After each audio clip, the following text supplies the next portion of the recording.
आतंकवादी का हमला हुआ था, जो 26 नागरिक व्यक्ति निर्दोष मारे गए हैं, उसी में से पूरा फैमिली जट्टा गई थी जम्मू कश्मीर और मां वैष्णो देवी की दर्शन करने के बाद गुलामा जम्मू कश्मीर दर्शन घूमने के लिए गए थे।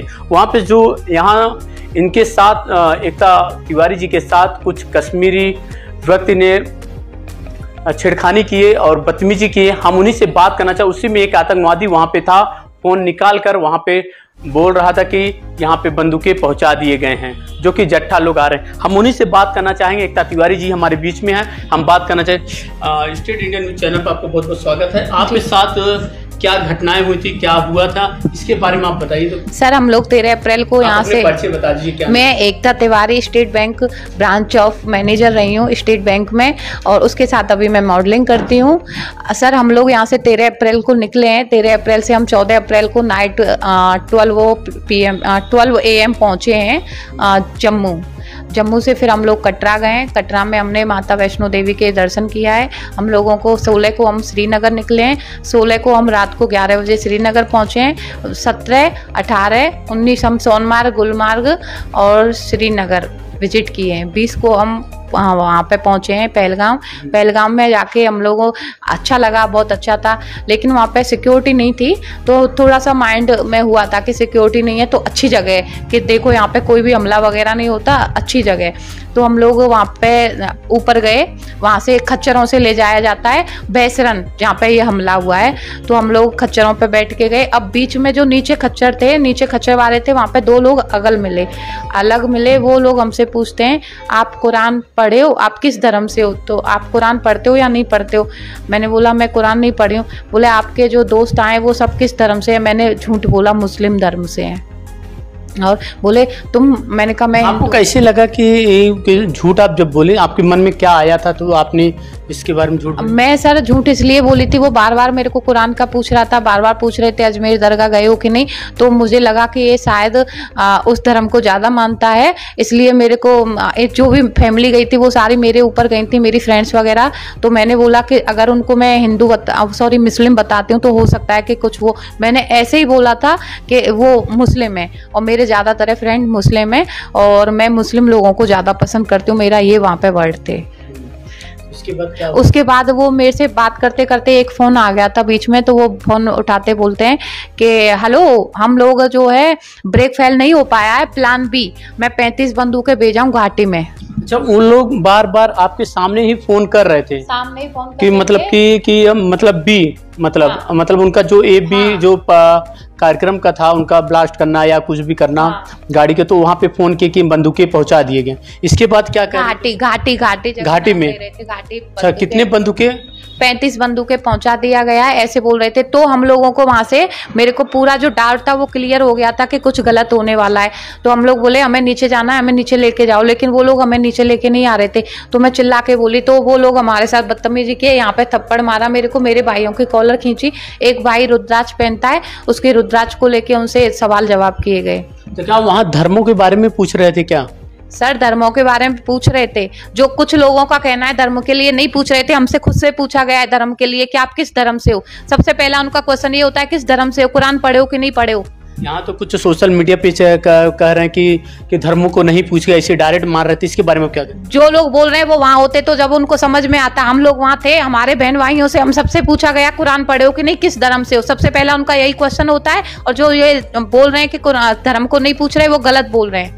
हम लोग वहाँ थे, हमें पता है वहाँ पे धर्मों को लेके पूछा जा रहा था। तब इसके बाद जब वहाँ पे, तब आपके साथ क्या हुआ? हम लोगों के साथ बदतमीजी हुई सर। मेरे को यहाँ पे थप्पड़ मारा गया, मेरे भाइयों की कॉलर खींची गई और साइड से ले जा रहे थे। फिर मेरे को कुछ समझ में नहीं आया तो मैंने उनको ऐसे बोला, मेरे भाइयों को लाइव आओ, इनको दिखाओ, ऐसे करके मैं चिल्लाई वहाँ पे लाइव आओ। तो भाई ने, नेट काम नहीं कर रहा था वहाँ पे, सिम काम नहीं करती है इधर की। तो फिर मेरे भाई ने दिमाग यूज किया, बोला लाइव आता हूँ। वो वीडियो बनाया, जितनी बन पाई, हमारे पास वो वीडियो भी है। तो आपको उसमें जब इसकी जारी गवर्नमेंट किया तो उसमें आपने देखी, तो इसके बाद पहले संपर्क किससे किया? जब मेरे को स्क्रैच मैंने देखा और जब स्क्रैच आए तो मैंने सबसे पहले कांटेक्ट अपने जीजू को बताया कि ये मैं इनको देखी हूँ। और जीजू बोले कि अपने यहाँ पे किसी को बताओ। तो मैं सबसे पहले 1076 CM जी के यहाँ पे कॉल की। इसके बाद फिर CM सर के यहाँ पे मेरी 2 से 3 मिनट बात हुई थी, लेकिन वो मेरी सारी बात सुने, वो कोई रेस्पॉन्स नहीं की। कोई मैम थी जी। फिर इसके बाद आपने जौनपुर में पहुंचे, फिर इसके बाद किससे संपर्क मैंने किया? आपको कांटेक्ट किया। किस चैनल से आपने संपर्क किया? स्टेट इंडिया न्यूज चैनल से, सूरज जायसवाल से आप संपर्क किए। जी। जो हाँ, ये जो देख रहे हैं स्टेट इंडिया न्यूज चैनल पे सबसे पहले बताने वाली एकता तिवारी जी हैं, जो कि स्टेट इंडिया न्यूज चैनल पे संपर्क की। तो इसके बाद इनको हम लोग यहाँ पे विजिट करने के लिए खबरों के पास बने। इनकी पूरी कहानी आप स्टेट इंडिया न्यूज पे देख रहे हैं, आप इनके जुबान से। इसके बाद क्या हुआ? उसके बाद सर 1-2 लोग वहाँ के थे, वो हमसे बोले आप जल्दी से निकल जाइए गाड़ी में बैठ के। अच्छा, टारगेट क्या वो ग्रुप बना के ग्रुप वाले को बना रहे थे कि एक एक दो? उनका जो टारगेट था ग्रुप था। वो देखते हैं कि वो बोले भी थे फोन से ग्रुप आवा, हमसे पूछे थे कितने लोग आए मैम आप, हमने बोला 20 लोग। तो वो किसी से बोले 20 लोग आया हुआ ग्रुप आवा, ऐसे करके वहाँ की लैंग्वेज में बोल रहे थे, लेकिन मैं ग्रुप समझी थी ग्रुप 20 ग्रुप आया हुआ। अच्छा, इसके बाद वहाँ से आपने अच्छा की जो रिटर्न चली आए? हम लोग बिना घूमे वापस आ गए थे, बिना कुछ देखे। आपको जब रिटर्न आए तो आपको कहाँ मालूम पड़ा कि वहाँ हमला हो गया है? हम लोग होटल पहुंचे थे, होटल में जैसे हमारा फोन वगैरह ऑन हुआ तो घर वालों की कॉल वगैरह आई कि ऐसे ऐसे हमला हुआ है, तब हमको पता लगा था। तो क्या वहाँ के जो अपने यहाँ के नागरिक वहाँ गए थे घूमने के लिए, क्या आप किसी और नागरिक से संपर्क हुआ था? आपने मना की वहाँ पे? मैं जितना रास्ते में वापस आती जा रही थी, जितने भी मुझे नागरिक मिलते जा रहे थे, मैं सबसे बोल रही थी ऊपर सेफ नहीं है, सब वापस चलो, ऊपर सेफ नहीं है, लेकिन कोई भी मेरी बात नहीं सुन रहा था। मैं खच्चर पे बैठ के चिल्लाते हुए आ रही थी, नीचे चलो सेफ नहीं है, नीचे चलो। एक औरत बच्चे को लेके जा रही थी, मैंने कहा बच्चे को लेके क्यों जा रही हो, नीचे चलो, समझ में नहीं आ रहा है, ऊपर सेफ नहीं है, लेकिन फिर भी हम लोगों को ऐसे देख के अवॉइड कर रहे थे। मतलब आपके से कहने से मतलब वहाँ पे आपकी बातें सुने तो कुछ तो जाने बची हुई होती, कुछ जाने बची हुई होती। जो हमला 21 तारीख को हमला, इसलिए हम लोग 20 को थे, 21 को हमला इसलिए नहीं हुआ था क्योंकि वहाँ पे ओले बारिश वगैरह हुई थी तो टूरिस्ट कम थे।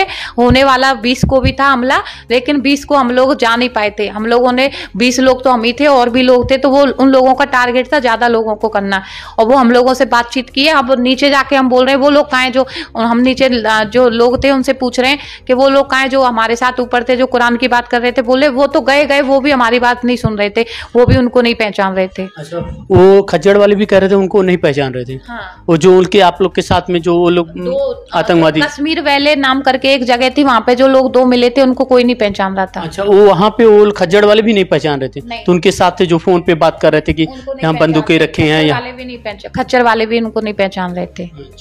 हमने पूछा था वो लोग कहाँ हैं दो, तो वो बोले नहीं वो शायद कोई और होगा, घर गए, वो नहीं है शायद, ऐसे बोल रहे थे। इसके बाद आपने वहां से आई तो फिर क्या की? सबसे पहले कल सर हम दोपहर 12 बजे पहुंचे। सबसे पहले तो बहुत सारे फ़ोन वगैरह आ रहे थे कि सब पहुंच गए कि नहीं, सेफ पहुंच गए कि नहीं, तो मैंने सबको बात की। उसके बाद मेरे जीजू बताए कि ऐसे ऐसे तुम इनको पहचान रही हो, मैंने कहा हाँ मैं इन 2 को पहचान रही हूँ। फिर उनको योगी सर के यहाँ पे कॉल किया गया, उसके बाद फिर मैंने आपको कॉल किया।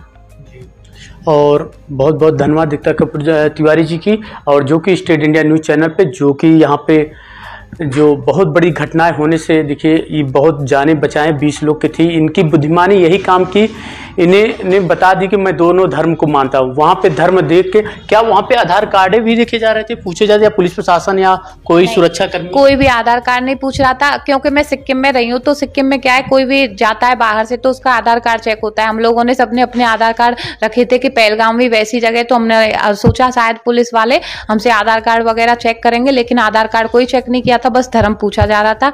और सिंगल नाम भी पूछ रहे थे, एकता के आगे क्या लगाती हो। जब मैं धर्म नहीं बताई थी तब मैंने कहा मैं एकता ही लगाती हूँ। फिर वो बोले किस धर्म से हो, तो मैंने बोला मैं हिंदू धर्म से हूँ, लेकिन मेरे सारे लोग जो आए वो मुस्लिम है। साथ में जितने आए हैं घूमने के लिए टूरिस्ट, मेरे पति का भी पूछे थे, आप पति के साथ आए हो, आपके बच्चे कौन से हैं, मैं बच्चे भी नहीं बताई थी, पति भी नहीं बताई थी। जी देखिए, यहाँ पे बुद्धिमानी यही थी कि वहाँ पे अपने धर्मों को बचाने के लिए मुस्लिम बनी और एकता तिवारी जी ने, और वहाँ पे घटना से बची और से सुरक्षित महादेव के वथा कृपा से अपने घर पे पहुँच गए हैं कुशलपुर से। स्टेट इंडिया न्यूज़ चैनल, सूरज जायसवाल। मैं झूठ नहीं बोल सकती थी ना वहाँ पे, क्योंकि भाई रुद्राक्ष पहना था, मेरा ये ओम दिख रहा था। के बाद आपने वहाँ पे अपने फैमिली पहलगाम में अपने बहन के साथ में गए थे, तो वहाँ पे आप रुद्राक्ष पहने थे, आपसे सवाल जवाब हुआ था वहाँ पे कुछ? क्या हुआ था आपके साथ? मेरे से रुद्राक्ष के बारे में पूछा गया था कि इससे क्या होता है, इसको क्यों पहनते हो तुम लोग। मैंने बोला इससे एनर्जी आती है और काफी अच्छा वाइब्स अच्छा आता है मेरे को। बोला अच्छा ऐसा वाइब्स आता है, तो नदी थी पास में, तो बोली मेरे से नदी के पास चलो और अपने इससे पावर बताओ कितनी पावर है इस रुद्राक्ष में। मैंने बोला क्यों दिखानी है पावर? फिर मैंने वो मेरे से धर्म पूछने लगे, आपका धर्म क्या है? मैंने बोला मैं हिंदू हूँ, मैं ब्राह्मण हूँ, मैं हिंदू हूँ। वो अच्छा, फिर मैंने उनका धर्म पूछा, वो क्यों नहीं मुस्लिम है? कि आप नहीं समझोगे उसके बारे में, मैं जाता हूँ। फिर वो चले गया तो मैं वापस से सिस्टर के पास ही गया था। फिर वहाँ पे जो स्केच बनी है उस लड़के की, फिर वापस से वो दीदी के भी पास आया। फिर वहाँ पे हमने जो वीडियो शूट की थी उनकी, जो बोल रहा था कि कुरान पढ़ो, वही लड़का था जो वहाँ पे था टेररिस्ट। हमको बार बार ऊपर ही ले जा रहा था वो। तो वहाँ आपको जब वीडियो आप बनाते समय जो धक्का मुक्की हुई, झगड़ा हुई, तो उसके बाद आपने वीडियो बनाया, तो उसमें आतंकी जो स्केच जारी हुआ, क्या उसमें थे? शायद इतना तो हमने माइंड नहीं किया था या नहीं, बट उसमें से आधे लोग तो आए नहीं थे जो हमारे साथ गए थे। आधे लोग गायब हो गए थे 5 मिनट के अंदर। वो ऐसे कैसे बोल सकते कि वो घर पे चले गए? बट ऐसा कुछ भी नहीं था। वहाँ पे सब लोग अपनी अपनी बोल रहे थे कि ये यहाँ पे वो करो, ये करो। हमको वापस से ऊपर ले जा रहे थे, ऊपर से नीचे नहीं ला रहे थे। हम लोग एक बात बताना भूल गई, जब हम लोग नीचे आए और उनके बारे में हमने पूछा, जो हमारे साथ वहाँ दोनों थे वो कहाँ, तो वो लोग बोले वो गए अपना घर गया, वो नहीं है। वो उन लोगों को पहचान ही नहीं रहे थे, खच्चर वाले जो है। अच्छा, खच्चर वाले नहीं पहचान रहे थे? हाँ, हम लोग उनसे बार बार पूछ रहे हैं वो लोग कहाँ है, जो हमको ऊपर जबरदस्ती ले जा रहे थे, तो वो उन लोगों को नहीं पहचान रहे थे। अच्छा, जो उसमें जो मोबाइल निकाल के बात कर रहा था, तो क्या वो स्केच जारी वही आतंकवादी है? वही है। हाँ। आपने क्या मतलब इसके जारी हुआ तो आपने कैसे पहचाना? मैंने सर इसके जारी हुआ, मेरे जीजू हैं अजीत जीजू, वो CISF में SI हैं, वो मेरे को तुरंत स्केच भेजे हैं, बोले कि इनमें से किसी को पहचानते? मैंने कहा हाँ, मैं इन दोनों को पहचान लूँ। तो मैंने उनको तुरंत बोला, वो बोले अपने यहाँ पे ये किसी चीज़ अपडेट हो, अपने यहाँ पे किसी को बताओ। तो मैंने 1076 पे कॉल किया था।